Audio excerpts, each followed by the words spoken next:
बिस्मिल्लाहिर्रहमानिर्रहीम। अस्सलाम वालेकुम। वेलकम है आपको हमारे चैनल फन एंड फैक्ट सब में। मैं हूं फजील शहजाद और आज हम बात करेंगे अतविल एपिसोड 7 के बारे में।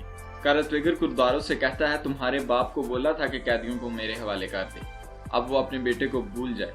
कारतवेगर का आदमी कुर्दारो को पकड़ने के लिए आगे बढ़ता है तो कुर्दारो चाकू निकाल कर उसे मारता है और घोड़े पे सवार होकर भाग जाता है। कारतवेगर उसके पीछे अपने आदमी लगा देता है। अर्तुगरुल हर्ब से वापसी पर सुलेमान शाह के पास जाता है और उसको खुशखबरी देता है।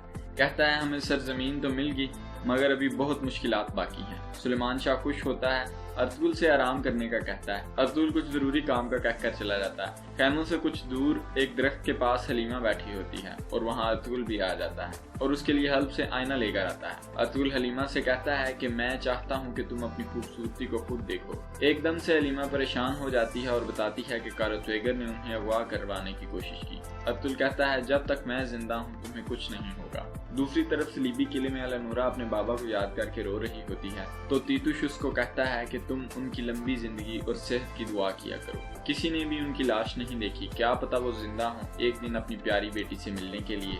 हलीमा और अर्तुगरुल खैमों की तरफ जा रहे होते हैं तो उन्हें शहनाज देख लेती है। इतने में वहाँ हाइमा बेगम भी आ जाती है। शहनाज हाइमा बेगम से कहती है, अर्तुगरुल कब वापिस आया और इससे मिल भी लिया, आखिर क्या रिश्ता है इन दोनों का। हाइमा बेगम कहती है, बगैर तहकीक के बात न किया करो। अर्तुगरुल आते ही पहले अपने बाबा से मिला है और अपना हाथ तेज चलाओ, काम काफी पड़ा है। ये कहकर हाइमा वहाँ से चली जाती है। कुर्दोगलो अर्तुगरुल की वापसी पर नाखुश होता है और कहता है, कुर्दोगलो के पास चलाने के लिए काफी तीर हैं, अगले तीर से नहीं बच सकता। अर्तुगरुल दमीर के पास जाता है और उसे कहता है, कारतवेगर के आदमी हलीमा के खेमे में चले गए थे, उनकी हिफाजत का जिम्मा तुम्हें दिया था। तो दमीर कहता है, बेशक मेरा सर कलम कर दो। तो अर्तुगरुल कहता है, आपका शुक्रिया, आपने उनकी जान बचाई।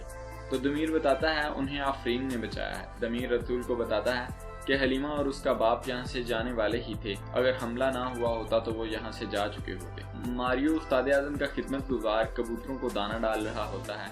अलनूरा मारियो से पूछती है, बाबा की कब्र कहाँ है? तो मारियो बताता है, उसकी आंखों में लोहा पिघला के डाल दिया गया था। उसने जो आखिरी चेहरा देखा था वो उसके बाप का था और उसी ने कब्र खोदी थी। शहनाज रोशनी को बताती है कि हाइमा बेगम ने अर्तुगरुल के लिए उसका रिश्ता पूछा है। रोशनी कहती है, अर्तुगरुल तो हलीमा को पसंद करता है।